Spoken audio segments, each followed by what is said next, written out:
دامنی اور پاکیزگی کو ایک صفت اور ایک شان اور ایک کوالٹی قرار دیتا ہے، جبکہ کفر، بے باکی، روشن خیالی اور بے حیائی ان چیزوں کو ترقی کا ذریعہ سمجھتا ہے۔ اللہ تعالی ہمیں حیا اور پاک دامنی والی زندگی عطا فرمائے، بے حیائی سے محفوظ فرمائے۔ قرآن مجید میں ایک سورت ہے سورۃ النور، سورہ نور۔ اس میں زنا، الزام لگانا، تہمت، حیا، پاک دامنی، اپنے گھر میں داخل ہونا، کسی اور کے گھر میں داخل ہونا، پردہ کن سے ہے اور کن سے نہیں ہے، نکاح کے بارے میں، تو یہ ساری تفصیلات اللہ رب العزت نے قرآن مجید میں اس صورت میں بالخصوص ذکر فرمائی ہیں۔ اس صورت کو شروع کرنے کا انداز بہت ہی عجیب ہے۔ پروردگار عالم فرماتے ہیں سورۃ انزلناہا، یہ وہ صورت ہے جو ہم نے نازل کی ہے۔ بھئی سارا قرآن اللہ نے نازل کیا ہے، لیکن بتانا یہ چاہ رہے ہیں کہ جب تم اس صورت کو پڑھنے لگو تو میری طرف اور زیادہ متوجہ ہو جانا کہ یہ ہماری طرف سے ہے۔ اہمیت اور تاکید بتائی گئی۔ وَفَرَوْنَاهَا، اس کے اندر جتنے آگے حیا اور پاک دامنی کے پردے کے احکامات ہیں، یہ سارے کے سارے ہم نے تمہارے اوپر لازم قرار دیے ہیں، اس کا خیال رکھنا۔ اور کھول کھول کے بیان کی ہیں باتیں تاکہ تم سمجھ جاؤ، تاکہ تم نصیحت حاصل کرو اور قیامت کے دن جنت کو حاصل کرنے والے بن جاؤ۔ حضرت عمر فاروق رضی اللہ تعالیٰ عنہ ارشاد فرماتے تھے علموا نساءکم سورۃ النور، اپنی عورتوں کو سورہ نور کی تعلیم دو۔ علماء بھی یہی فرماتے ہیں ہمیں چاہیے کہ ہم اپنی مستورات کو سورہ نور کی تعلیم دیں۔ خود عالم ہیں، سمجھدار ہیں، دین سمجھتے ہیں تو بہت اچھا، خود دیں، نہیں تو اپنی مستورات کو ایسی جگہوں پہ بھیجیں جہاں ان کو صحیح طریقے کے مطابق قرآن و حدیث کی، صحابہ اور صحابیات کی زندگی کو سامنے رکھتے ہوئے انہیں سورہ نور کی تعلیمات ملیں۔ آج کل کے معاشرے میں پریکٹیکلی پردہ کہیں بھی صحیح طریقے سے موجود نہیں الا ماشاءاللہ۔ اس کو صحیح تلاش کرنا ہو حیا اور پاک دامنی کے اور پردے کے معاملات کو، تو پھر یہ سورہ نور میں ملیں گے اور سورہ احزاب میں ملیں گے اور صحابہ اور صحابیات کی زندگیوں میں ملیں گے۔ ہمیں ان کو صحیح طریقے سے پڑھنے کی ضرورت ہے، بجائے یہ کہ انٹرنیٹ سے ہم یہ دین حاصل کریں حیا اور پاک دامنی۔ یہ بات میں پہلے بہت دفعہ کہہ چکا ہوں، پھر کہہ رہا ہوں اور انشاءاللہ زندگی بھر کہتا رہوں گا۔ کل بھی ایک خاتون نے مجھے کلپ بھیجا کہ جی بتائیں یہ صحیح فرما رہے ہیں یہ حضرت، یہ غلط بتا رہے ہیں یہ بات۔ اب وہ اہل بدعت میں سے کوئی شخص تھے، تو میں نے ان کو کہا کہ یہ تو بات کی بات ہے کہ وہ بات صحیح ہے یا غلط۔ اگر ہم لوگ ہر ایک کی بات سننے لگیں اور ہر بات سننے لگے اور دیکھنے لگیں تو یہ انٹرنیٹ کہیں بھی ہمارا دین، ایمان اور حیا نکال کے لے جائے گا۔ طریقہ کیا ہے؟ صرف ایک کہ مستند لوگوں تک، مستند ویب سائٹس تک، مستند واٹس ایپ کے گروپس تک ہم محدود رہیں، بس ایک ہی طریقہ ہے، اور اس کے بعد جو وہ بتائیں چلتے جائیں۔ جو آدمی ہر ایک کی سنے گا وہ کہیں کا بھی نہیں رہے گا، بڑا نقصان ہو جائے گا۔ لیکن لوگوں کو یہ بات سمجھ میں نہیں آتی، ہر چیز دیکھنی ضروری ہوتی ہے۔ اللہ ہمیں ان باتوں کی سمجھ عطا فرمائے۔ تو سورہ نور کی تعلیم قرآن مجید میں بہت تاکید کے ساتھ بتائی گئی، اور یہ احکامات وَفَرَضْنَاهَا، اللہ فرماتے ہیں ہم نے تمہارے اوپر فرض قرار دیے ہیں، لیکن ہم لوگ ان سے بہت زیادہ غفلت برتتے ہیں۔ شروع کے 2 رکوع میں تو زنا اور اس کی تفصیلات ہیں، سزا کی اور باقی معاملات کی۔ آگے چل کے اللہ رب العزت فرماتے ہیں ان الذین یحبون، دوسرے رکوع ہی کے اندر، ان الذین یحبون ان تشیع الفاحشہ فی الذین آمنوا لہم عذاب علیم فی الدنیا والآخرہ۔ اس آیت میں ایک بہت بڑا حکم اللہ رب العزت نے مجھے اور آپ کو عطا فرمایا ہے، جس پر ہم لوگ عمل نہیں کر رہے، گناہ گار ہو رہے ہیں۔ ہم لوگ، بہت سے دیندار لوگ بھی اس آیت پر عمل نہ کر کے بے حیائی پھیلانے میں شریک ہیں۔ ہم اس کو سمجھتے ہی نہیں ہیں، سمجھنا چاہتے بھی نہیں ہیں۔ ہم لوگ بہت سے جو دیندار بھی ہیں، جو پردہ بھی کرتے ہیں، وہ بھی بے حیائی پھیلا رہے ہیں۔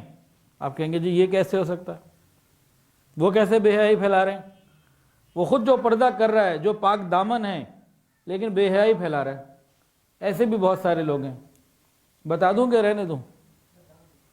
ہم لوگ بھی کہیں نہ کہیں جانے انجانے میں بے حیائی پھیلانے میں باطل کے مددگار بن جاتے ہیں۔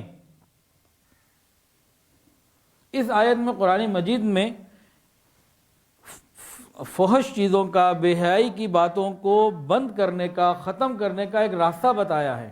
وہ یہ کیا ہے کہ اس قسم کی کوئی خبر ہو، اس کو مشہور ہی نہ ہونے دیا جائے، دبایا جائے، ان کو ختم کیا جائے، ان کو وائرل نہ کیا جائے، ان کو ذکر نہ کیا جائے۔ وہ کہتے ہیں نا کہ جس چیز کو ختم کرنا اس کا تذکرہ بند کر دو، تو ایسی خبروں کو آگے پھیلایا نہ جائے۔ اگر پھیلانا ہو تو اس وقت پھر اس کی جو حد شرعی ہے، سزا کی ساتھ اس کا اطلاع ہو، خاموشی سے چھپا دیا جائے۔ اور اگر بتانا مقصود ہو تو کیا ہوگا کہ بھئی اس شخص نے یہ کام کیا تھا، اب شریعت کے مطابق 100 کوڑے لگ رہے ہیں یا اس کو سنگسار کیا جا رہا ہے، تاکہ بے حیائی کے کام کی شہرت کے ساتھ ساتھ وہی شہرت اس بے حیائی کے روکنے کا سبب بنے۔ یہ ایک نفسیاتی معاملہ ہے کہ ان باتوں کو ذکر کرنے کی ضرورت ہی نہیں۔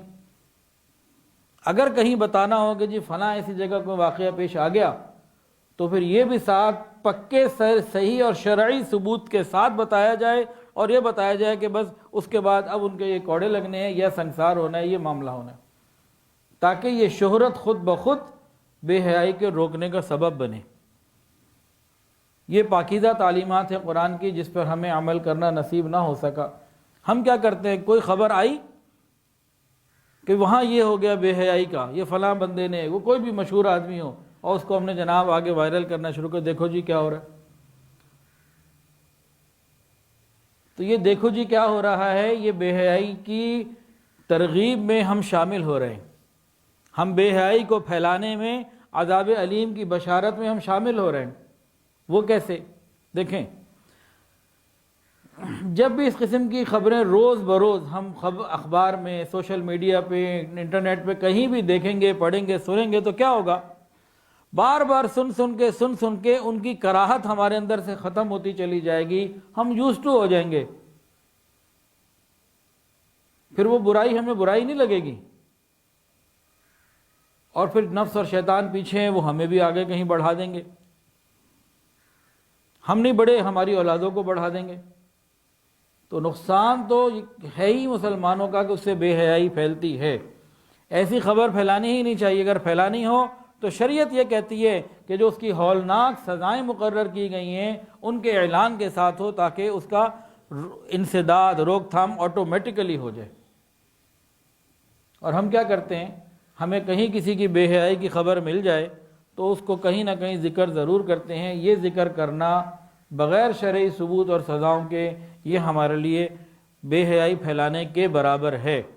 تو بہت ساری نیک پاک دامن عورتیں اور نیک مرد بے حیائی پھیلانے میں اس انداز میں باطل کا پورا ساتھ دیتے ہیں۔ وہ تو چاہتا ہے کہ ایمان والوں میں بے حیائی پھیلے، اور ہم اس کو پھیلا رہے ہوتے ہیں۔ اسی طرح ایک مسئلہ اور بھی آتا ہے۔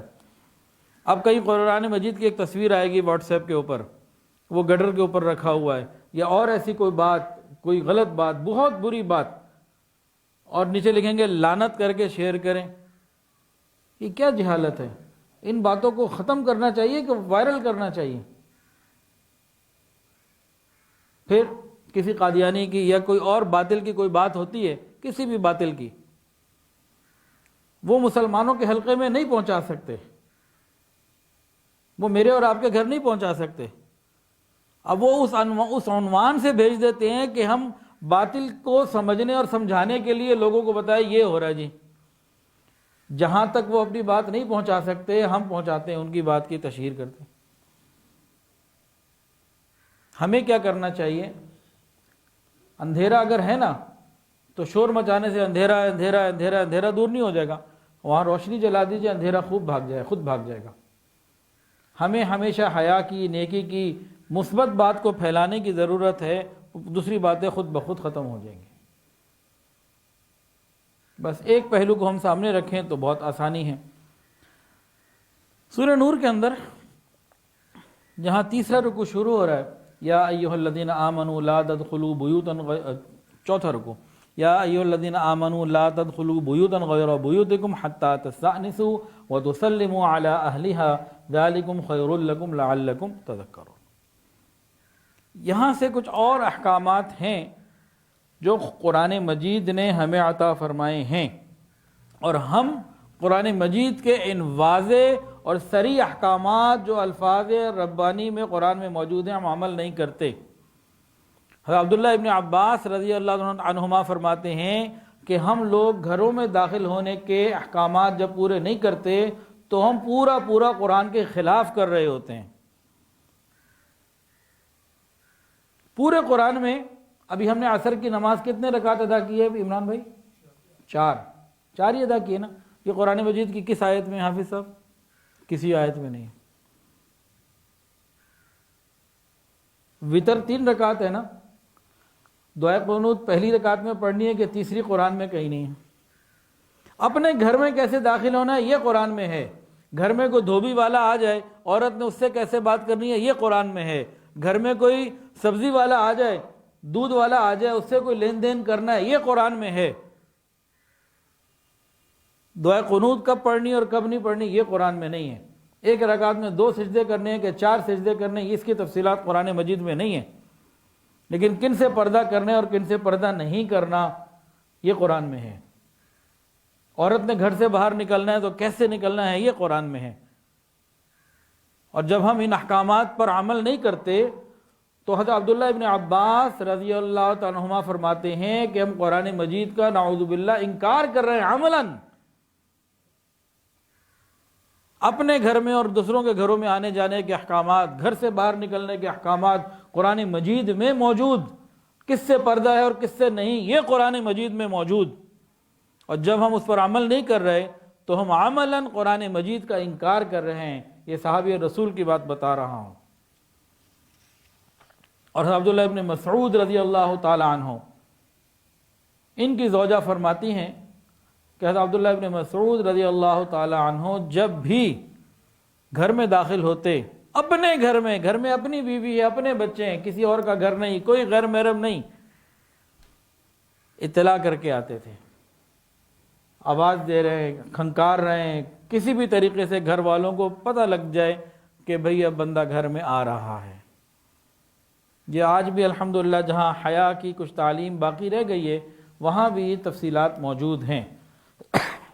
اب ہم جو قرآن مجید میں احکامات ہیں نا اس کو ذرا آسان کر کے اور احادیث کو سامنے شامل کرتے ہوئے کچھ باتیں کریں گے انشاءاللہ، جو حیا اور پاک دامنی کے واضح ترین احکامات قرآن مجید میں موجود، لیکن ہمارے معاشرے میں نہیں، ہمارے گھروں میں نہیں۔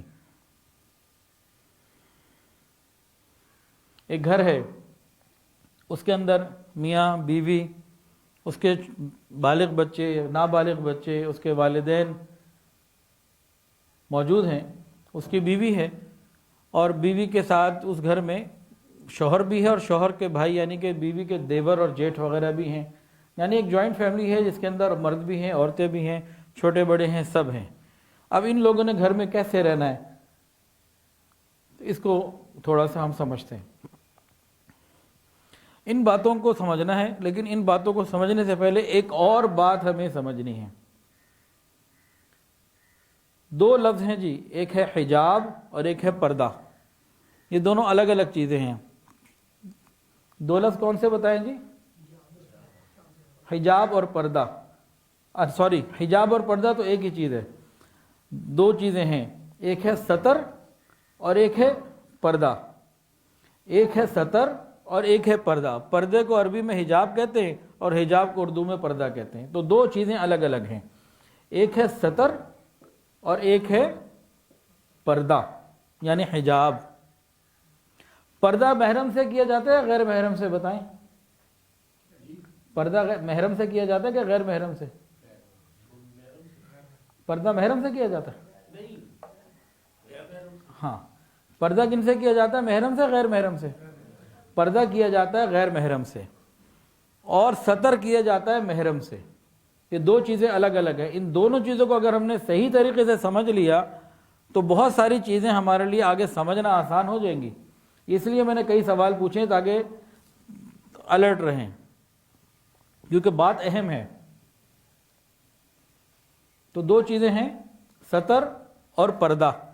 پردہ کن سے ہے جی؟ غیر محرم سے، اور ستر ہے محرم سے۔ پردہ غیر محرم سے اور ستر محرم سے۔ پردے کی بات ہم بعد میں کریں گے، فی الحال ہم ستر کی بات کرتے ہیں۔ مردوں کا ستر کیا ہے اور عورتوں کا ستر کیا ہے؟ مردوں کا ستر یہ ہے کہ ناف کو انسان مرد جو ہے وہ چھپائے، نیچے آتے آتے دونوں گھٹنوں کو چھپا لے۔ جس نے اپنے جسم کا اتنا حصہ جس مرد نے چھپا لیا، اس کا جو فرض اور واجب ستر ہے وہ پورا ہو گیا۔ مرد نے مرد کے سامنے بھی آنا ہے نا، تو ناف کو چھپاتے ہوئے نیچے تک آ جائے، گھٹنے بھی چھپا لے، تو اب یہ ہر طریقے سے اگر اس نے اتنا چھپا لیا نا، اب اس کا ستر مکمل ہو گیا، اختلاف اس میں کسی کا کوئی نہیں اگر اتنا حصہ چھپا لیا تو۔ اب یہ مرد دوسرے مرد کے سامنے آ سکتا ہے، سوئمنگ پول میں جا سکتا ہے، اور جو بھی کام ہے وہ کر سکتا ہے۔ اس سے کم اگر ہے تو مرد بھی مرد کے سامنے نہیں جا سکتا، خود بھی نہیں جا سکتا اور دوسرا دیکھ بھی نہیں سکتا۔ ایک آدمی نے ایسے لباس پہنا ہوا ہے سوئمنگ کا یا فٹ بال کا کہ اس کی تھائز نظر آ رہی ہیں، اگر کوئی پہن کے آ گیا تو میرے لیے مجھے اس کو دیکھنا بھی جائز نہیں ہے، دونوں کے اوپر لعنت ہوگی۔ یہ نہیں کہ وہ پہن کے آ گیا تو میں دیکھ سکتا ہوں، نہ، میں بھی نہیں دیکھ سکتا۔ یہ مرد کی مرد سے بات ہے۔ ستر مرد کا کتنا ہے؟ ناف کو لیتے ہوئے نیچے تک چلے جائیں، دونوں گھٹنے چھپا لیں تو مرد کا ستر مکمل ہو گیا۔ عورت کا ستر کتنا ہے؟ پردہ بعد میں ہے، ابھی ستر کی بات ہو رہی ہے۔ جو عورت نے اپنے محرم مردوں سے، باپ سے، بھائی سے، بیٹے سے، ماموں سے کرنا ہے ستر، وہ کیا ہے؟ جسم کے 5 اعضاء ایسے ہیں جو ستر میں داخل نہیں، اس کے علاوہ عورت کا پورا جسم ستر میں داخل ہے۔ تو کون سے 5 اعضاء ہیں؟ یہ پورا چہرہ جہاں وضو کیا جاتا ہے، دونوں ہاتھ کلائیوں تک اور دونوں پاؤں ٹخنوں تک، یعنی ٹخنے ڈھکے رہیں گے۔ ان 5 اعضاء کے علاوہ عورت کا پورا جسم ستر میں داخل ہے۔ یعنی شریعت یہ چاہتی ہے عورت ایسے پاک دامنی کے اور حیا کے لباس میں اپنے بھائی، باپ، بیٹے اور ماموں اور محرم رشتہ داروں کے سامنے، سسر کے سامنے رہے کہ صرف یہ 5 اعضاء وہ کھول سکتی ہے، اس کے علاوہ نہیں۔ اگر غور کریں تو ہمارے گھر میں تو ستر بھی پورا نہیں ہے، پردہ تو آگے بڑی دور کی بات ہے۔ ننگا سر، ہاف سلیو، سلیو لیس، اور جناب پنڈلیوں تک جو ہے وہ شلواریں، پائنچے اور اس طرح کی چیزیں، سینہ کھولا یا پیچھے کمر کھلی، یہ چیزیں تو بہت دور کی چیزیں ہیں۔ شریعت کیا کہہ رہی ہے عورت کو کہ اتنے پاکیزہ لباس میں جس میں جسم اندر سے نظر نہ آ رہا ہو، موٹا ہو اور کھلا ڈلا ہو، جسم کے اعضاء بھی نظر نہ آئے، حیت بھی محسوس نہ ہو، شریعت یہ کہتی ہے کہ ستر تب ہوگا کہ عورت ایسے لباس میں آ جائے کہ ان 5 اعضاء کے سوا سارا جسم چھپا ہوا ہے۔ یہ ستر عورت کا محرم مردوں سے ہے، باپ سے، بھائی سے، بیٹے سے۔ پردہ غیر محرم سے ہے۔ تو عورت کو کہا کہ تم اس طریقے سے ستر میں اپنے گھر میں رہو۔ اب گھر میں یہ عورت رہتی ہے، پورا جسم تو ڈھکا ہوا ہے، چہرہ، دونوں ہاتھ اور دونوں پاؤں ٹخنوں سے نیچے تک کے علاوہ ٹخنے ڈھکنے ہیں، چھپا ہوا ہے۔ اب یہ رہ رہی ہے، گھر میں ساس سسر ہیں اور محرم ہیں، خاوند ہے، تو ٹھیک ہے، صحیح ہے، کوئی مسئلہ نہیں ہے۔ جب گھر کے اندر رہتے ہوئے غیر محرم ہوں گے تو ان کے لیے کیا طریقہ کار ہے؟ گھر میں برقع اوڑھنا شروع کر دیں؟ نہیں، گھر میں برقع اوڑھنے کی کوئی ضرورت نہیں۔ اب گھر میں دیور جیٹھ وغیرہ ہیں، کیا کرے؟ ان سے کوشش کرے کہ آئی ٹو آئی کانٹیکٹ نہ ہو، اس بات کی پوری کوشش کرے کہ ان کے ساتھ اکٹھے بیٹھ کے ایک دسترخوان پہ، ایک ڈائننگ ٹیبل پہ کھانا نہ ہو۔ ان کے ساتھ غیر ضروری گفتگو نہ ہو، احتیاط کے ساتھ رہے. جس طرح اس نے سطر پورا کیا ہوا ہے نماز کی طرح، اس نے جناب دوپٹہ وغیرہ لیا ہوا ہے، چادر لی ہوئی ہے، تو بس ٹھیک ہے، کوشش کرے کہ کم سے کم رابطہ ہو. یہ شریعت نے اصول دیا ہے. اب یہ عورت ہے، اس کا خاوند بھی گھر میں رہتا ہے، اس خاوند کی ماں یعنی اس عورت کی ساس بھی گھر میں. اب مرد اپنے ذاتی مکان میں ہے، اپنی والدہ سے ملنے جانا ہے، اپنے ہی گھر میں رہتے ہوئے گھر سے باہر بھی سڑک پہ نہیں جانا، یہ کیسے جائے؟ کیا اس کا حدیث میں قرآن میں کوئی حکم ہے کہ نہیں ہے؟ اس کا تو قرآن میں حکم، حدیث میں حکم، تفصیلات ہیں کہ کیسے گھروں میں رہنا اور جانا آنا ہے.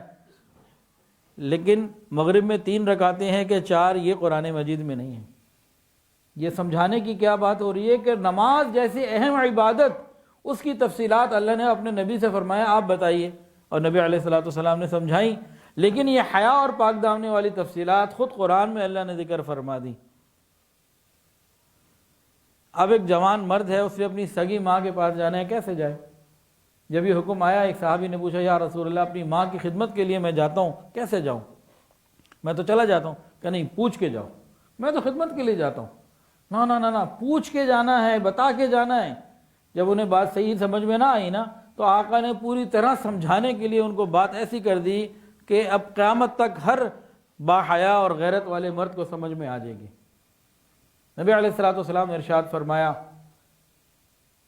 کیا تم یہ چاہتے ہو کہ تمہاری ماں کے جسم کے اس حصے پہ تمہاری نظر پڑ جائے جو تم نہیں دیکھنا چاہتے؟ نہیں، میں یہ تو نہیں چاہتا. فرمایا کہ پھر اجازت لے کے جاؤ.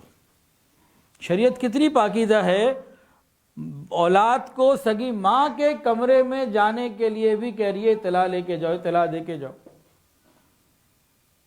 ہمارے گھروں میں کہاں اس کے اوپر عمل ہے؟ پھر گھر میں کچھ بچے ہوتے ہیں، بچے کچھ ہوتے ہیں چھوٹے 3 4 5 سال کے، جن کو وہ باتیں ابھی سمجھ میں نہیں آئی ہوتی، ان کے بشعور میں نہیں آئی ہوتی. عورت اور مرد کے جسمانی فرق اور معاملات ان کو سمجھ میں نہیں آئے ہوتے، چھوٹے ہوتے ہیں. تو ان کو تو کہیں بھی چلے جائیں اتنا ان کا مسئلہ نہیں ہے، لیکن تربیت کی خاطر انہیں بھی سمجھانا چاہیے کہ بھئی نوک کر کے پوچھ کے جاؤ. لیکن لم یبلغ الحلم، وہ بچے جو ابھی بالغ نہیں ہوئے، بلوغت کے قریب ہیں، قرآن یہ کہتا ہے کہ وہ بھی بغیر اجازت کے کمرے میں نہ جائیں. شریعت اتنی پاکیزہ ہے.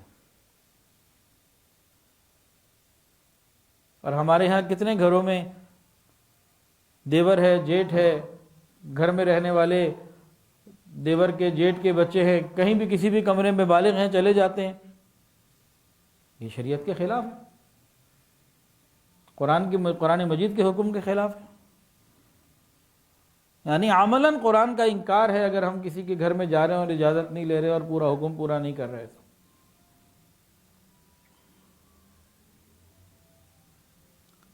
اب یہ فیملی ہے، گھر میں رہتی ہے، عورت بھی ہے. اب گھر کے دروازے پہ نا کوئی آ گیا، بیل دی اس نے، تو پتہ لگا دودھ والا آیا ہے یا سبزی والا آیا ہے یا اور کوئی اس طرح سے کوئی کام والا آ گیا، کوئی چیز اب عورت نے لینی دینی کرنی ہے. تو اب یہ غیر محرم ہے نا، تقریباً جو اس طرح سے عام طور سے آتے ہیں سارے غیر محرم ہوتے ہیں. اب ان سے کس طرح لینا دینا ہے یہ قرآن میں ہے، ان سے بات کیسے کرنی ہے یہ بھی قرآن میں ہے. نماز میں سورہ فاتحہ آمین اونچی آواز سے پڑھنی ہے کہ آہستہ آواز سے پڑھنی ہے یہ قرآن میں نہیں ہے. لیکن باہر دروازے پہ دودھ والا آیا ہوا ہے، اس سے بات کیسے کرنی ہے یہ قرآن میں ہے.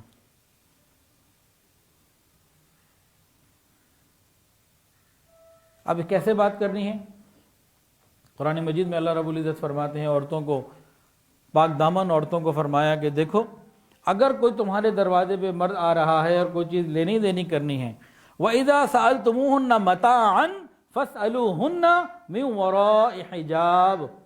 حجاب پردہ اب آیا کہ اب غیر محرم باہر والا آ گیا. اب اس سے کوئی چیز لینی دینی اگر کرنی ہے نا، کیسے لینی ہے کہ درمیان میں کوئی پردہ ہو، یعنی فیس ٹو فیس نہیں ہونا، آئی ٹو آئی کانٹیکٹ نہیں کرنا. تم اس کے چہرے کو نہ دیکھو، تمہارے چہرے کو نہ دیکھے. یہ قرآن مجید کی تعلیمات ہیں، قرآن کے الفاظ ہیں یہ.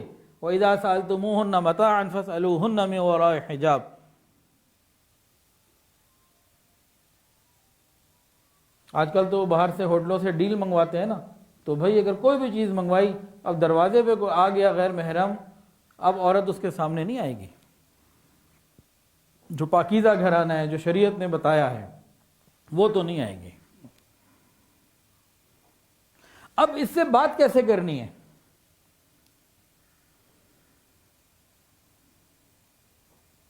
اب اس سے بات کیسے کرنی ہے، یہ بھی قرآن مجید میں اللہ نے بتا دیا۔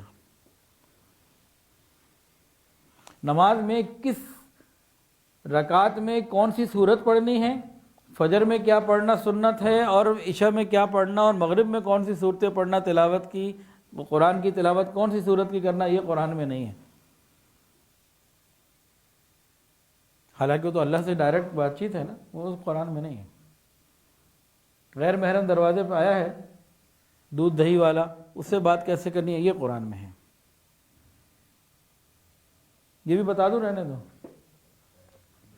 غیر محرم سے بات کرنے کا قرآن کے اندر حکم جو ہے، ہم نے جو کہ اس کو پورا نہیں کیا، اس وجہ سے دن رات ہمارے گھروں میں ایسی داستانیں آتی ہیں کہ الامان والحفیظ۔ اللہ تعالیٰ فرماتے ہیں، دلوں کا بھید جاننے والے پروردگار ہیں، فرمایا فَلَا تَخْضَعْنَ بِالْقَوْلِ فَيَطْمَعَ الَّذِي فِي قَلْبِهِ مَرَضٌ۔ فرمایا کہ جب غیر محرم سے بات کرنی پڑ جائے، اپنی آواز میں نرمی پیدا نہ کرنا، لوچ پیدا نہ کرنا، اپنائیتیں اور محبتیں نہ لے کے آنا۔ فَيَطْمَعَ الَّذِي فِي قَلْبِهِ مَرَضٌ، آگے بتا بھی دیا، اگر تم نے میرے اس حکم پر عمل نہ کیا، عزت تمہاری جا سکتی ہے، عزت تمہاری جائے گی۔ کہ جن مردوں کے دلوں میں مرض ہوگا وہ تمہاری طمع کریں گے۔ فَلَا تَخْضَعْنَ بِالْقَوْلِ، نرم گفتگو مت کرنا۔ اب اس کا کیا مطلب ہے؟ نرم گفتگو مت نہ کرنا کہ لٹھ لے کے ماریں، لڑنا شروع کر دیں، بدتمیزی کریں؟ نہ، اس کا مطلب بدتمیزی نہیں ہے۔ اس کا مطلب کیا ہے؟ روکھے پن سے بات کرنا، اجنبی لہجے میں بات کرنا۔ اور اس کو اگر آسان سمجھنا ہونا تو اس کو آسان اس طرح سے سمجھ سکتے ہیں کہ بھئی اگر کوئی بندہ کسی سے ناراض ہوتا ہے اور دوران ناراضگی بات چیت کرنی پڑ جائے تو کیسے بات کرتا ہے؟ بالکل روکھی سی، ہلکی پھلکی، کوئی اپنائیت نہیں ہوتی، بس ضرورت کی بات پوری کی اور اس کے بعد تم ادھر خوش ہم ادھر خوش۔ ایسے ہی ہوتا ہے نا، جن سے ناراضگی ہوتی ہے بات کرنی پڑ جائے تو پھر دنیا بھر کی اپنائیت تو نہیں آتی نا، بس روکھی سوکھی بات کر کے ختم۔ تو بھائی آج کے بعد ہم ہر غیر محرم سے اللہ کی رضا کے لیے ناراض، آج کے بعد ہم ہر غیر محرم سے اللہ تعالیٰ کے لیے ناراض ہو جائیں۔ ہمیں اللہ کو راضی کرنا ضروری ہے، غیر محرم کو راضی کرنا تو ضروری نہیں ہے۔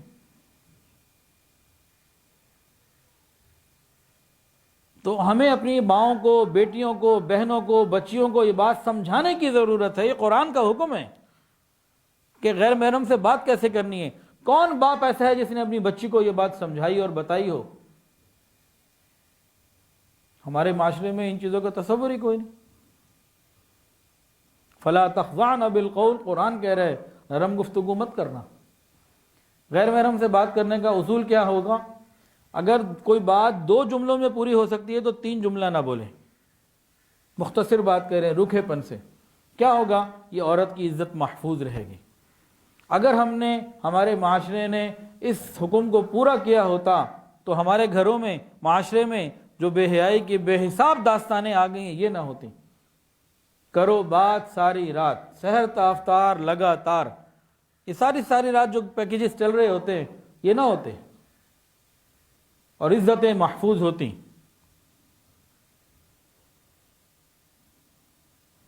جتنے مرد بیٹھے ہیں آپ سب سے ایک سوال پوچھ رہا ہوں، انٹرنیٹ پہ اگر اس کو کوئی سنے، تمام مردوں سے ایک سوال ہے، اس کا جواب وہ مجھے نہ دیں، نہ آپ لوگ مجھے دیں، نہ یہ بعد والے مجھے دیں، نہ جو لائیو ہے وہ مجھے جواب نہیں چاہیے۔ اپنے دلوں کے اندر اس سوال کو سن کر خود ہی اپنے دلوں میں جواب لیں اور اس کی حساسیت کو اور نزاکت کو محسوس کریں۔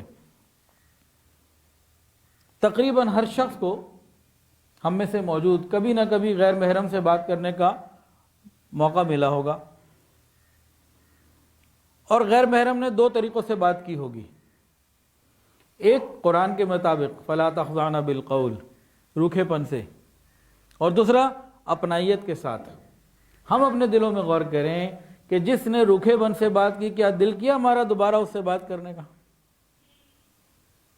اور جس نے اپنائیت سے، محبت سے بات کی اور بات کو طول دیا اور سنائے اور بات کرے، تو پھر ہمارا اس سے بات کرنے کا دل کیا کہ نہیں کیا؟ قرآن مجید کے مطابق جو فلا تخضعن بالقول پر عمل کرے تو دل ادھر رغبت نہیں کریں گے، اور قرآن مجید کے مطابق جو نرمی سے بات کرے، بات کو طول دے، تو دل ان لوگوں کے جن کے دلوں میں مرض ہے، فَيَطْمَعَ الَّذِي فِي قَلْبِهِ مَرَضٌ، ان کے دل اس کی طرف تمنا کریں گے۔ ہم چیک کریں کہ ہمارے دلوں میں یہ مرض ہے کہ نہیں، اور ہے تو کتنا ہے۔ یہ ایک ٹیسٹ ہے، قرآن مجید سے یہ ثابت ہے یہ ٹیسٹ۔ فَيَطْمَعَ الَّذِي فِي قَلْبِهِ مَرَضٌ۔ اور برا نہ مانیے گا، آج کل کے مردوں کی حالت کیا ہے؟ سارے کے سارے الا ماشاءاللہ کوئی ہو، ورنہ سارے کے سارے اپورچونسٹ ہے، موقع پرست ہے۔ موقع ملنے کی بات ہے، خالی بازوں کو موقع نہیں ملتا، اور کوئی دوسری بات نہیں ہے۔ کتنے ایسے ہوتے ہیں جو اس لیے گناہ نہیں کر پاتے کہ موقع نہیں مل رہا ہوتا، یا ہمت نہیں کر پا رہے ہوتے۔ ہمت والی باتیں بھی آج سے 10-20 سال پہلے تھیں، جب سے یہ موبائل اور سوشل میڈیا اتنا عام نہیں تھا۔ اب تو صرف موقع کی بات رہ گئی ہے، الا ماشاءاللہ۔ تو جب مردوں کا یہ حال ہے تو پھر کیا ہمیں اپنی ماؤں، بیٹیوں کو، بچیوں کو سمجھانے کی ضرورت نہیں؟ قرآن مجید کا یہ حکم کیا بتانے کی ضرورت نہیں؟ اور فلا تخضعن بالقول، اس کے اندر ایک بات اور سمجھیے، جب بھی عورت کسی غیر محرم سے نرم اور لمبی بات کرے گی، کیا ہوگا؟ الٹیمیٹلی ملاقات کا دل کرے گا، اور دل کی کیفیت کیا ہوگی؟ نہ تو خدا ہے نہ میرا عشق فرشتوں جیسا، نہ تو خدا ہے نہ میرا عشق فرشتوں جیسا۔ دونوں انسان ہیں تو اتنے حجابوں میں کیوں ملیں؟ دونوں انسان ہیں تو کیوں اتنے حجابوں میں ملیں؟ پھر یہ دل کی کیفیت ہو جاتی ہے، سارے حجاب ختم ہو جاتے ہیں، اور عقل اس وقت آتی ہے، پتہ اس وقت لگتا ہے جب سروں سے پانی گزر چکا ہوتا ہے، عزتوں کے جنازے نکل چکے ہوتے ہیں۔ جب بھی غیر محرم سے بات ہوگی تو اگلا مرحلہ ملاقات کا ہوگا، اس کی دلیل قرآن مجید میں ہے۔ حضرت موسیٰ علیہ السلام نے اللہ سے مانگا، ربی ارینی انظر الیک، اللہ میں آپ کو دیکھنا چاہتا ہوں۔ 1.25 لاکھ انبیاء کم و بیش، کسی نے یہ دعا نہ مانگی، صرف انہوں نے مانگی۔ کیوں؟ مفسرین فرماتے ہیں کہ حضرت موسیٰ علیہ السلام وَكَلَّمَ اللَّهُ مُوسَىٰ تَكْلِيمًا، اللہ تعالیٰ سے ہم کلامی کرتے تھے کوہ طور کے اوپر، تو جہاں ہم کلامی ہوتی ہے وہ اگلا مرحلہ دل کرتا ہے کہ ملاقات ہو، اور جہاں غیر محرموں میں ہم کلامی ہوگی اور اگلا مرحلہ ملاقات کا اگر آ گیا تو بس پھر بے حیائی ہی بے حیائی ہے، حیا کے جنازے نکل جاتے ہیں۔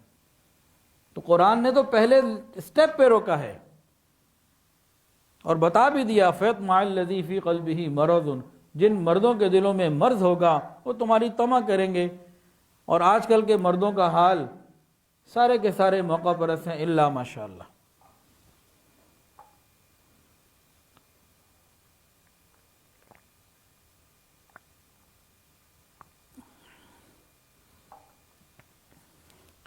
تو قرآن مجید نے عورت کو بتایا کہ دروازے پہ آئے ہوئے مرد سے کیسے بات کرنی ہے، تو یہی حکم واٹس ایپ کا بھی ہوگا، موبائل کا بھی ہوگا، ٹیلی فون کا بھی ہوگا، انٹرنیٹ کا بھی ہوگا، چیٹنگ کا بھی ہوگا، کہ غیر محرم سے بات کیسے کرنی ہے۔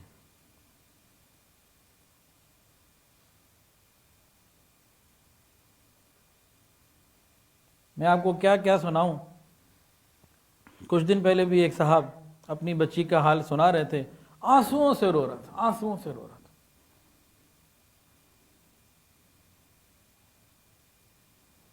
بس یہی موبائل کے اوپر بات کرنے سے معاملہ شروع ہوا، اور بس اللہ اللہ خیر صلی اللہ۔ تو یہ بات ہمیں سمجھانے کی ضرورت ہے بچیوں کو۔ اچھا، یہ فیملی گھر میں رہ رہی ہے، اب اس نے باہر نکلنا ہے۔ اب باہر نکلنے کے احکامات قرآن مجید میں ہیں۔ عورت نے گھر سے باہر نکلنا ہے، اب یہ کیسے نکلے؟ باہر نکل کے کیا کیا کرنا ہے، یہ قرآن و حدیث میں اس کی تفصیلات موجود ہیں۔ نماز میں رکوع کتنے کرنے ہیں، یہ قرآن مجید میں نہیں ہے۔ عورت نے گھر سے باہر نکل کے کیسے رہنا ہے، کیا کرنا ہے، نکلنے سے پہلے کیا، نکلتے ہوئے کیا کرنا ہے، یہ قرآن مجید اور حدیث میں موجود ہے، قرآن میں موجود ہے۔ اگر ہم اس پر عمل کر رہے ہیں تو الحمدللہ، اگر عمل نہیں کر رہے تو قرآن مجید کے احکامات کی عملاً انکاری پہ ہے ہم۔ یہ حضرت عبداللہ ابن عباس رضی اللہ عنہ کی بات بتا رہا ہوں، اپنی طرف سے نہیں بتا رہا۔ وہ یہ کہتے ہیں کہ اللہ نے تو کھول کھول کے بتایا اگلے کے گھر جانا ہے، اب کیسے بات کرنی ہے، کیسے کرنا ہے، اور اگر ہم عمل نہیں کر رہے تو قرآن کا عملاً انکار کر رہے ہیں۔ یہ صحابی اور رسول کی بات بتائی، اپنی نہیں بتائی۔ اب اس عورت نے گھر سے باہر نکلنا ہے، اب اس عورت نے گھر سے باہر نکلنا ہے، مرد نے بھی نکلنا ہے، کیسے نکلے؟ پہلے سطر میں تو پوری ہے، اور عورت کا سطر کیا ہے کہ سارا جسم چھپا ہوا ہے سوائے چہرے کے، دونوں ہاتھ کلائیوں تک، دونوں پاؤں ٹخنوں سے نیچے تک، بس باقی تو پورا جسم ڈھکا ہوا ہے۔ دروازے پہ کوئی آیا تو کہا کوئی آڑ ہو، حجاب ہو، پردہ، اس کے پیچھے سے لین دین کرنا، روکھے پن سے بات کرنا۔ اب گھر سے باہر نکلنا ہے تو کیا حکم ہے قرآن کا؟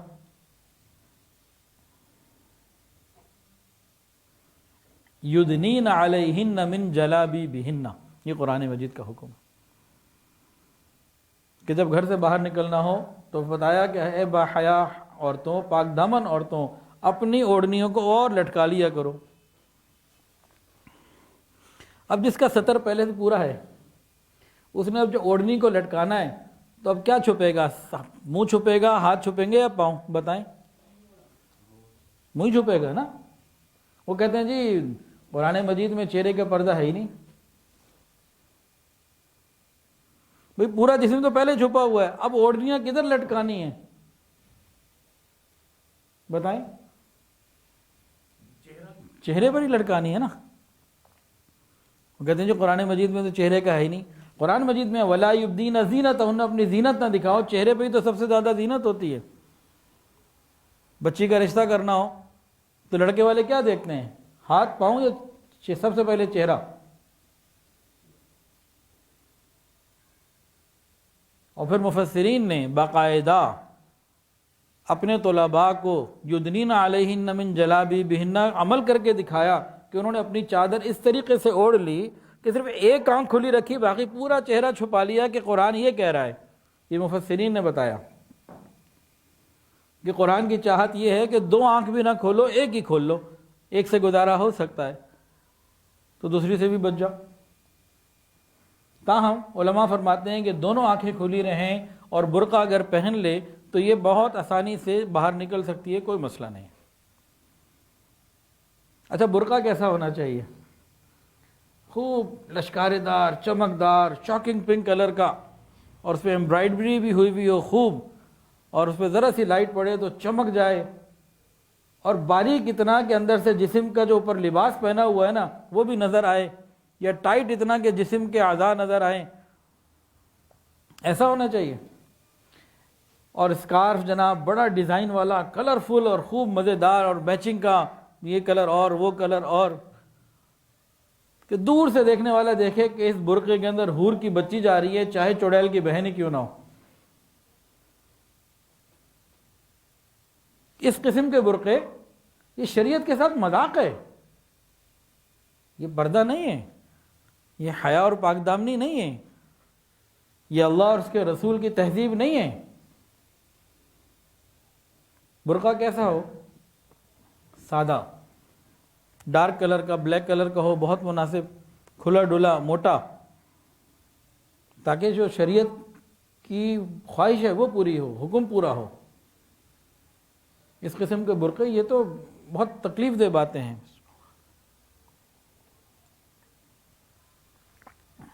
اب گھر سے باہر نکلنا ہے تو یدنین علیہن من جلابیبہن، کہ ابھی برقع اڑے گی۔ اب باہر نکل کے کیسے نکلنا ہے؟ عورت کے بارے میں قرآن مجید میں سورہ نور میں ہے وَلْيَضْرِبْنَ بِخُمُرِهِنَّ عَلَى جُيُوبِهِنَّ۔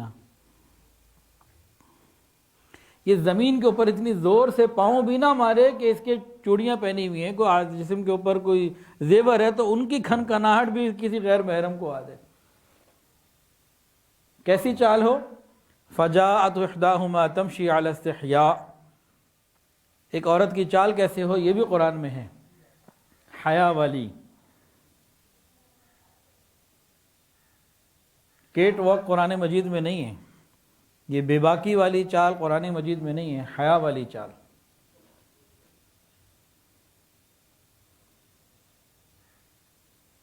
کیٹ واک کا حکم نہیں ہے، حیا والی چال۔ اب گھر سے نکل رہی ہے، اب حدیث کے اندر موجود ہے، واضح اور صراحتاً موجود ہے، یہ ایسی خوشبو نہیں لگا سکتی جو پھیلنے والی ہو، جو کسی غیر محرم کو جائے۔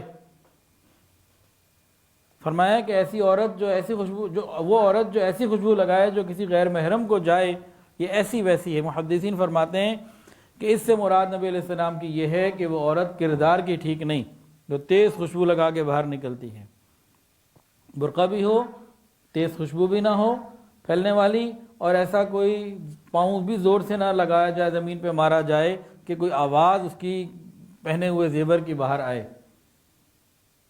اور پھر یہ بھی بتایا کہ درمیان راستے میں نہ چلے، کناروں پہ چلے، اور یہ بھی بتایا کہ آنکھیں کہاں ہوں، نگاہیں کہاں ہوں، نظریں کہاں ہوں۔ قرآن مجید میں عجیب انداز سے اللہ نے فرمایا قل للمؤمنین یغضوا من ابصارہم، یہ خاوند ساتھ جا رہا ہے نا باہر، دونوں میاں بیوی نکل رہے ہیں، تو مردوں کو حکم دیا کہ اپنی نگاہوں کو جھکاؤ، نامحرم کو مت دیکھو۔ اگلی آیت میں الگ عورتوں کو حکم دیا وَقُلْ لِلْمُؤْمِنَاتِ يَغْضُضْنَ مِنْ أَبْصَارِهِنَّ، تم بھی نگاہوں کو جھکاؤ۔ نماز کا حکم قرآن مجید میں ہے، روزے کا حکم قرآن مجید میں ہے۔ روزہ فرض ہے، کتنی بڑی عبادت ہے، لیکن کیا آیت ہے؟ یا ایھا الذین آمنوا کتب علیکم الصیام، اے ایمان والو روزہ رکھو، بات مکمل ہو گئی۔ عورتیں خود بخود بیچ میں آ گئیں۔ حج کتنی بڑی عبادت، ایک آیت آئی، دونوں اس میں مرد عورتیں دونوں شامل، لیکن نگاہوں کی حفاظت کتنی تاکید سے اللہ دے رہے ہیں، مردوں کو الگ آیت میں، عورتوں کو الگ آیت میں، کہ کہیں کسی کو کوئی شبہ رہ نہ جائے۔ سورۃ انزلناہا وفرضناہا، یہ وہ ہے جو میں نے نازل کیا اور یہ میں نے فرض قرار دیا ہے۔ قیامت کے دن پوچھ بھی پھر میں ہی کروں گا، کھول کھول کے بتایا تھا، دونوں نے نگاہیں جھکائے رکھنی ہیں۔ کتنے مرد ہیں جو اپنی عورتوں سے چاہتے ہیں کہ پاک دامن رہیں، غیر محرم سے دور رہیں، لیکن خود ادھر ادھر منہ مارتے پھرتے ہیں، امانت میں خیانت کے مرتکب ہیں اور قرآن کے حکم کو توڑنے والے ہیں۔ تو دونوں کو حکم، اگر کسی جگہ کسی مرد نے نہیں کیا یا عورت نے نہیں کیا، یا کسی کوئی باہر بے پردہ ہے، تو کوئی مرد یہ نہیں کہہ سکتا کہ جی وہ کیوں بے پردہ نکلی، ہمارا کیا قصور ہے، وہ پردہ برقع پہن کے آئے نا، وہ ٹھیک ہے کہ وہ بغیر برقعے کے نکلی، بے پردہ نکلی، وہ الگ بات ہے کہ غلط ہے وہ، لیکن کسی بے پردہ کو دیکھنے کی بھی اجازت نہیں۔ نگاہیں جھکانے کا دونوں کو الگ الگ آیات میں حکم ہے، روزے کا ایک آیت میں دونوں کو حکم ہے، تاکہ قیامت تک کوئی اس میں کوئی ابہام نہ نکال سکے، احتیاط کا حکم دونوں کو۔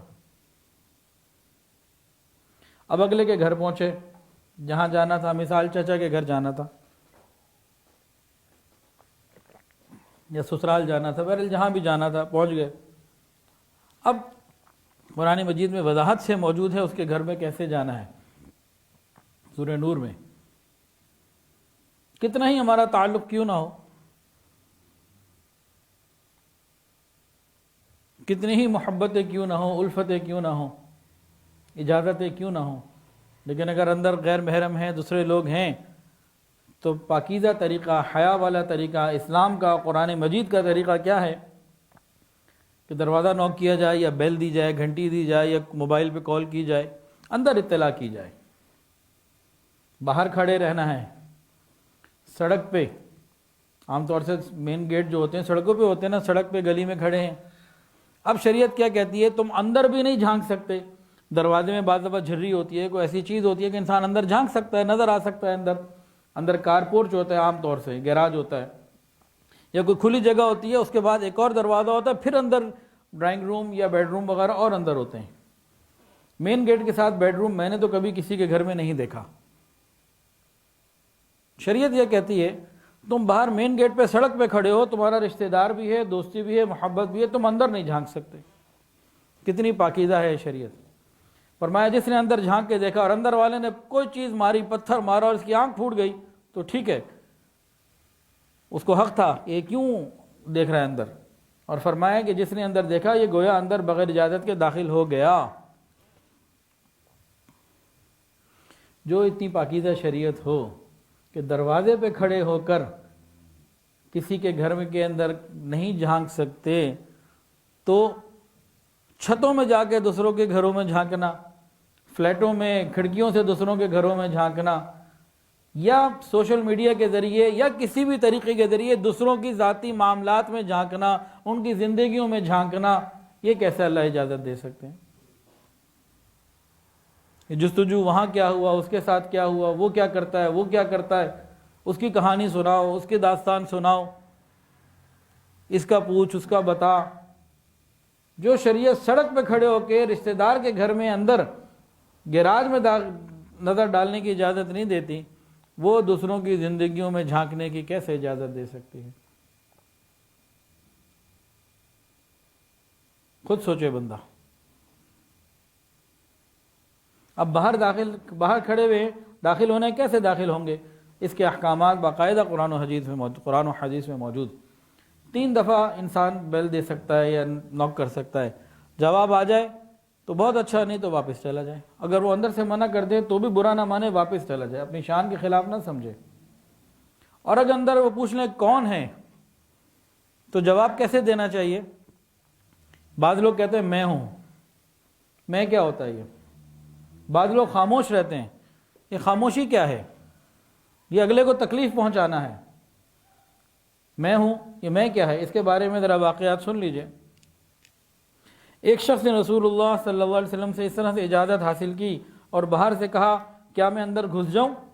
علی جو نبی علیہ السلام نے خادم سے فرمایا کہ یہ شخص اجازت حاصل کرنے کا طریقہ نہیں جانتا، اس کو جا کے طریقہ سکھاؤ اور اس سے کہو کہ یوں کہے السلام علیکم ادخلو، پہلے وہ سلام کرے اور کیا یہ پوچھے کیا میں داخل ہو سکتا ہوں، گھس جاؤں؟ یہ بے ادبی کا لفظ ہے، برا لفظ ہے۔ میں داخل گھسنا ہوتا ہے کسی تنگ جگہ میں، آپ کسی کے گھر آ رہے ہو تو گھس جاؤں نہیں، ادخلو کیا داخل ہو جاؤں؟ وہ اندر سے سن چکے تھے نبی علیہ السلام کی بات، تو فوری طور پر انہوں نے کہا السلام علیکم ادخلو، سلام کیا اور اجازت مانگی کیا میں اندر آ جاؤں؟ تو نبی علیہ السلام نے ان کو اجازت دے دی۔ تو یہ طریقہ ہے جو نبی علیہ السلام نے سکھایا۔ اور سنیے، حضرت فاروق اعظم رضی اللہ تعالیٰ عنہ کا عمل یہ تھا کہ نبی علیہ السلام کے دروازے پر آ کر یہ الفاظ کہے السلام علی رسول اللہ، السلام علیکم ایدخل عمر، سلام کیا اور اس کے بعد عرض کیا کیا عمر داخل ہو سکتا ہے، تعارف کروا دیا۔ یہ بہترین طریقہ ہے، یہ بہترین طریقہ ہے۔ اور صحیح مسلم میں حضرت ابو موسیٰ اشعری رضی اللہ عنہ سے روایت ہے کہ حضرت ابو موسیٰ اشعری رضی اللہ تعالیٰ عنہ حضرت عمر رضی اللہ عنہ سے ملنے کے لیے گئے ان کے دروازے پر، اور اجازت حاصل کرنا چاہتے تو کس طریقے سے کی؟ السلام علیکم ھذا ابو موسیٰ، السلام علیکم ھذا الاشعری، کہ اپنا بھرپور تعارف کروا دیا، اگلے بندے کو پریشانی نہ ہو کہ کون۔ اور آگے غور کیجئے، خطیب بغدادی نے اپنی کتاب میں نقل کیا جب وہ بصرہ گئے تو حضرت مغیرہ ابن شعبہ رضی اللہ عنہ کی ملاقات کے لیے گئے، دروازے پہ دستک دی۔ حضرت مغیرہ نے اندر سے پوچھا کون؟ انہوں نے کہا انا، میں ہوں۔ تو حضرت مغیرہ نے کہا کہ بھئی میرے دوستوں میں تو کوئی بھی ایسا نہیں ہے جس کا نام ہو انا، میں، میرے دوستوں میں تو کوئی بھی ایسا نہیں ہے۔ اس کے بعد باہر تشریف لائے اور ان کو بات سکھائی، نبی علیہ السلام کی حدیث سنائی، اور فرمایا کہ ایک روز حضرت جابر ابن عبداللہ رضی اللہ تعالیٰ عنہ نبی علیہ السلام کی خدمت میں حاضر ہوئے اور اجازت لینے کے لیے دروازے پر دستک دی۔ تو نبی علیہ السلام نے پوچھا کون؟ تو حضرت جابر نے کہا انا، یعنی میں ہوں۔ تو نبی علیہ السلام نے ان کو سختی سے کہا کیا کہتے ہو انا انا، یہ کیا ہوتا ہے انا انا؟ یعنی سمجھایا کہ انا انا سے کچھ نہیں ہوتا، اپنا تعارف پورا کرواؤ۔ حضرت مرشد عالم مولانا غلام حبیب رحمۃ اللہ علیہ کا عمل تھا، تو کوئی بھی ان کو فون کرتا نا تو وہ کہتے کہ میں پیر غلام حبیب بول رہا ہوں، تو اس سے وہ 1 منٹ میں سمجھ جاتا کہ بھی کس سے بات کرنی ہے۔ غلام حبیب بھی ایک نام، کئی نام ہو سکتے ہیں، پیر غلام حبیب یہ تو سارے نہیں ہو سکتے، سارے غلام حبیب تو پیر نہیں ہو سکتے۔ تو کم سے کم الفاظ میں اپنا پورا تعارف کرا دینا یہ شان کے خلاف نہیں، یہ شریعت کا حکم ہے کہ اگلے کو آسانی ہو۔ اب دروازہ اگر نوک کرنا ہے، بیل دینی ہے، تو کیسے؟ دروازہ اتنی زور سے نہیں کھٹکھٹانا کہ اگلا بندہ پریشان ہی ہو جائے کہ یا اللہ یہ کیا ہو گیا۔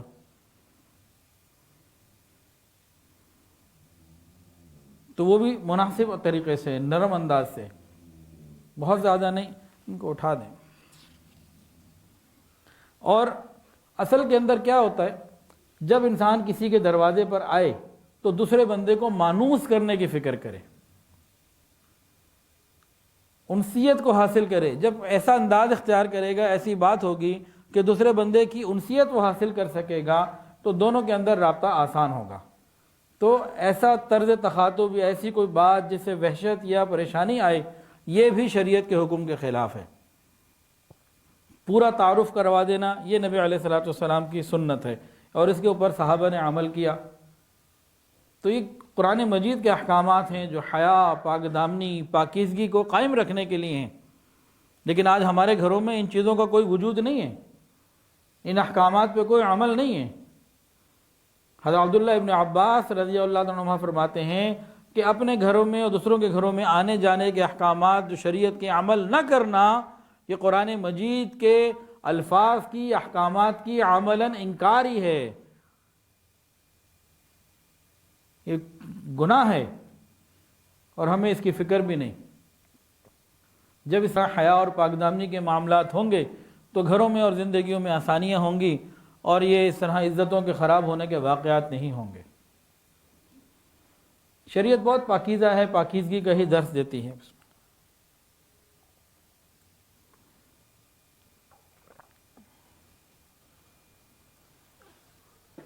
انسان جب پیدا ہوتا ہے نا تو اس کے اندر، اس کے دماغ کے اندر وہ حصہ موجود ہوتا ہے جس نے اپنے وقت پر اپنا کام شروع کر کے نابالغ کو بالغ کر دینا ہوتا ہے۔ اگر حیا اور پاک دامنی والا ماحول ہو اور شریعت کے احکامات پر عمل ہو تو ماحول کیسا ہوتا ہے کہ حضرت امام اعظم امام ابو حنیفہ رحمۃ اللہ علیہ کے پاس ایک نوجوان آیا، کو 15-16 سال کا لڑکا تھا، اور اس نے آ کے پوچھا، حضرت کیا مرد اور عورت کی جسمانی ساخت میں کوئی فرق ہے؟ یعنی پاکیزگی اس درجے کی تھی کہ مائیں بہنیں بھی سب گھروں میں خیال کرتی تھیں۔ آج ہمارے معاشرے میں کسی نوجوان سے اس سوال کا تصور بھی نہیں ہے۔ ہاں اگر وہ پاگل کوئی ہے جسے عقل ہی نہیں ہے، اس کی تو بات نہیں کر رہے، وہ تو ہماری گفتگو کا مخاطب ہی نہیں ہے۔ لیکن ہمارے معاشرے میں اس قسم کا کوئی چیز ممکن ہی نہیں ہے۔ لیکن پہلے ایسے کئی باتیں ہیں۔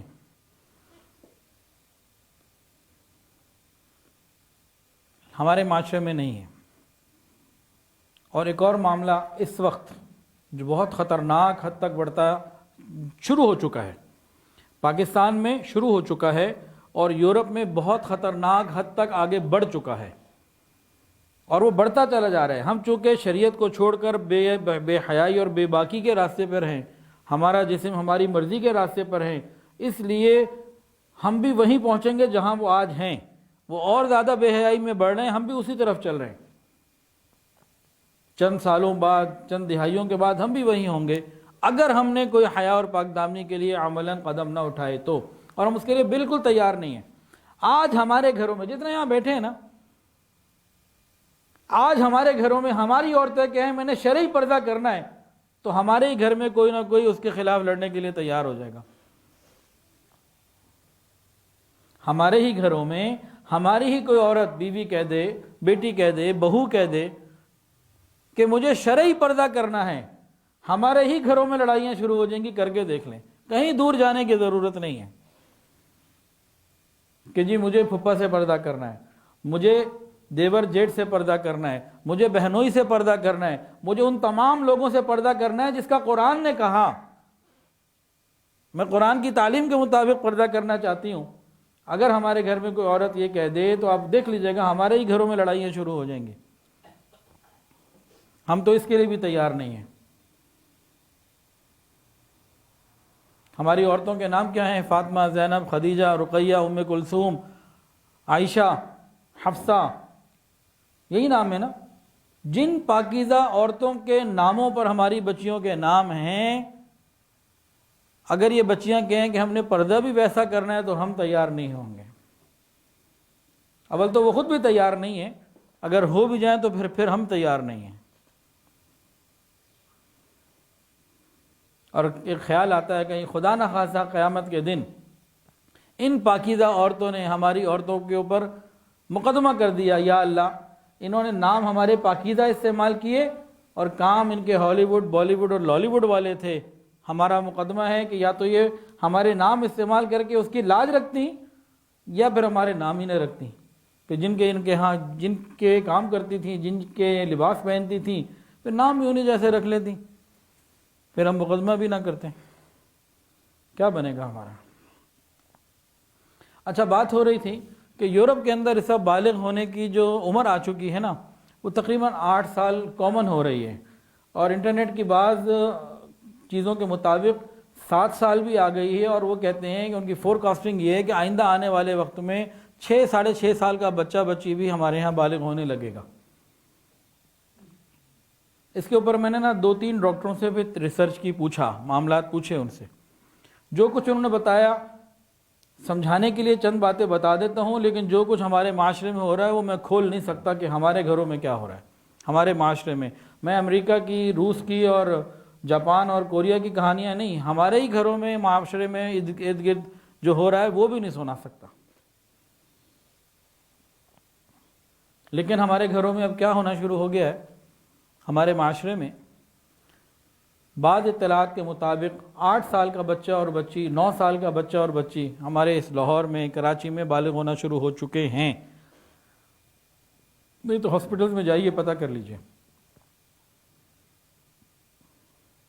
8-9 سال کی عمر، 9 سال کی عمر کا بچہ ہو تو وہ کون سی کلاس میں ہوگا عام طور سے؟ تیسری چوتھی کلاس میں۔ جب تیسری چوتھی کلاس کا بچہ بالغ ہو گیا، سب سے پہلے تو ہم نے اس پر یہ ظلم کیا کہ اس کی معصومیت کو چھین لیا۔ دوسرا کیا کیا؟ اب ہم نے شادی کرنی ہے جب وہ 30 سال کا ہو جائے گا، بالغ ہو گیا 8, 9, 10, 11 سال کی عمر میں، شادی کرنی ہے 30 سال، ہر طرف سے بے حیائی کا ماحول۔ کون ہوگا جو پاک دامن رہے گا 20 سال؟ اندر سے اٹھنے والے ان طوفانوں کو کون تھامے گا جبکہ ہر طرف سے گناہ کی دعوت مل رہی ہو؟ کیا ہمیں اپنے بیٹوں کے لیے پاک دامن بہو کی ضرورت نہیں ہے؟ کیا ہمیں اپنی بیٹیوں کے لیے پاک دامن داماد کی ضرورت نہیں ہے؟ یا مریخ سے، زحل سے، مشتری سے، پلوٹو سے لے کر آنے ہیں؟ اگر چاند سے لے کر آنے ہیں تو پھر تو اپنی ٹھیک ہے، لیکن اگر اسی زمین سے لے کر آنے ہیں تو پھر ہمیں کچھ سوچنا پڑے گا، گھروں کے ماحول کو بہتر کرنا پڑے گا۔ اب یہ جلدی بالغ کیوں ہو رہے ہیں؟ پہلے ہوتے تھے 14-15 سال کی عمر میں، اب یہ 8-9 سال کی جو رواج شروع ہو چکا ہے ہمارے معاشرے میں، ابھی اکا دکا ہے، لیکن آنے والے وقتوں میں یہ پھیل جائے گا جیسے یورپ میں ہے، کیونکہ ہم نے راستہ وہ بے حیائی کا لیا ہوا ہے، ہم حیا پر آنا ہی نہیں چاہتے۔ جن لوگوں نے پاکستان بنایا تھا حیا اور پاک دامنی کے لیے، قیامت کے دن ان کے ہاتھ بھی ہمارے گریبانوں پر ہوں گے کہ اگر بے حیائی ہی ان کی اولادوں نے کرنی تھی تو انگریز کی موجودگی میں زیادہ اچھی تھی، کیا ضرورت تھی انہیں اتنی قربانیاں دینے کی، انگریز کو نکالنے کی؟ اگر انہیں یہ معلوم ہوتا کہ ہماری ہی اولادوں نے بے حیائی کے کلچر کو پکڑنا ہے، انگریز ہی کے کلچر کو پکڑنا ہے، تو پھر شاید وہ اتنی قربانیاں نہ دیتے۔ اب یہ جلدی بلوغت کیوں ہو رہی ہے؟ جو ڈاکٹروں نے مجھے بتایا، جتنا میں نے سمجھا اس حساب سے میں بتا رہا ہوں، باقی آپ ڈاکٹر سے پوچھ لیجئے، معلوم ہو جائے گا۔ مجھے یہ بتایا گیا کہ انسان کے دماغ کے اندر ایک ایریا ہوتا ہے، اس کو کہتے ہیں ہائپوتھیلیمس۔ ہائپوتھیلیمس جیسے ہی پیدا ہوتا ہے وہ اس کے اندر ساتھ ہوتا ہے، دنیا پیدائش سے ہی ساتھ ہوتا ہے.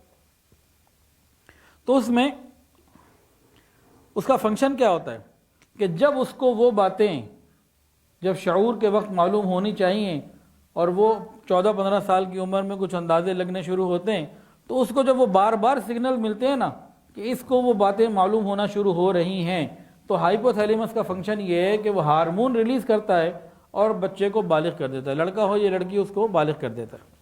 اور ایسا نہیں ہوتا کہ رات کو کچھ پتہ لگا صبح بالغ ہو گئے، صبح پتہ لگا رات بالغ ہو گئے. کوئی سال، 1.5 سال، 2 سال کا عمل ہوتا ہے، گریجولی انسان بالغ ہو جاتا ہے. لڑکا ہے پہلے آواز تبدیل ہوتی ہے پھر وہ بالغ ہو جاتا ہے. اس طرح کے سمٹمز ہیں مختلف. یہ کیوں ہوتا ہے؟ یہ معاملہ جلدی بالغ ہونے کا کیسے ہوتا ہے کہ پہلے زمانے میں وہ باتیں جو 12-15 سال کی عمر میں بندوں کو، بچوں کو پہنچتی تھیں، وہ آج 5-6-7 سال کی عمر میں، 8 سال کی عمر میں پہنچ رہی ہیں. کہاں سے پہنچ رہی ہیں؟ انٹرنیٹ سے پہنچ رہی ہیں، موبائل سے پہنچ رہی ہیں، ویڈیو گیم سے پہنچ رہی ہیں، کارٹون سے پہنچ رہی ہیں اور میوزک سے پہنچ رہی ہیں، اپنی ماں، خالہ اور گھر کی عورتوں کے لباس سے پہنچ رہی ہیں، مکس گیدرنگ سے پہنچ رہی ہیں، یہ جو بیہودہ رسومات ہیں وہاں سے پہنچ رہی ہیں.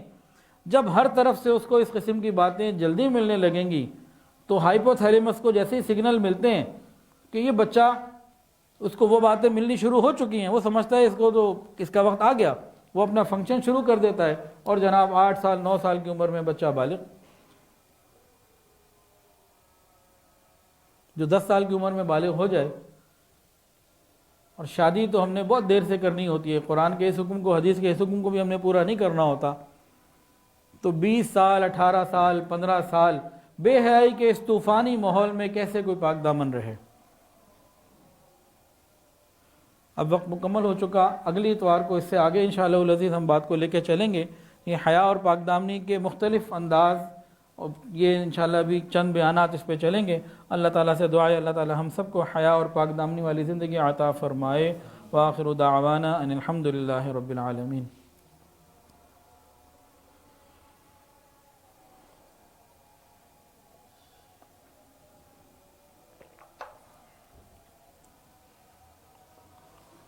ساتھ ساتھ پڑھ لیجئے، جو توبہ کے کلمات پڑھائے جا رہے ہیں ساتھ ساتھ پڑھ لیجئے. جو بیت ہونا چاہیں وہ بیت کی نیت بھی کر سکتے ہیں. بسم اللہ الرحمن الرحیم.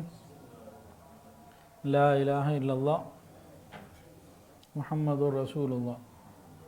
اشہد ان لا الہ الا اللہ و اشہد ان محمدا عبدہ و رسولہ. استغفر اللہ ربی من کل ذنب و اتوب الیہ.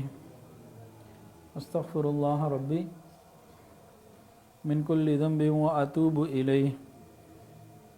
استغفر اللہ ربی من کل ذنب و اتوب الیہ برحمتک یا ارحم الراحمین. الحمدللہ ان کلمات سے ہم توبہ طائب ہو چکے ہیں.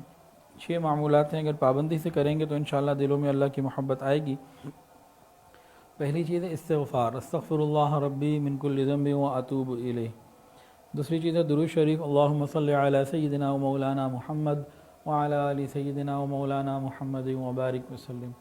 تیسری چیز ہے قرآن مجید کی روزانہ تلاوت. چوتھی چیز ہے وقوف قلبی. پانچویں مراقبہ اور چھٹی رابطہ شیخ. تھوڑی دیر کے لیے مراقبہ کر لیجئے، ذکر قلبی. آنکھوں کو بند کر لیجئے، سروں کو جھکا لیجئے، یہ خیال کر کے بیٹھ جائیے کہ اللہ کی رحمت آ رہی ہے، میرے دل میں سما رہی ہے اور میرا دل کہہ رہا ہے اللہ اللہ اللہ.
لا الہ الا اللہ محمد رسول اللہ. دعا کر لیجیے. الحمدللہ رب العالمین وصلی اللہ علی النبی الامی الکریم. ربنا ظلمنا انفسنا وان لم تغفر لنا وترحمنا لنکونن من الخاسرین. اللہ ہم آپ کے عاجز مسکین بندے ہیں. اللہ ظاہر میں بندے حقیقت میں نہایت ہی گندے ہیں.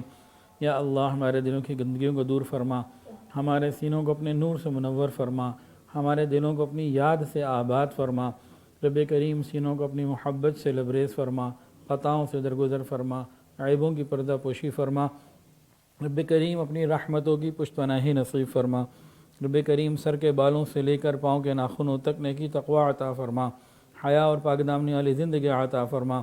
بے حیائی سے محفوظ فرما. رب کریم ہماری تنہائیوں کو پاکیزہ فرما, ہماری مجالس کو پاکیزہ فرما, ہماری راتوں کو پاکیزہ فرما, ہماری باتوں کو پاکیزہ فرما, ہماری سوچ کو پاکیزہ فرما.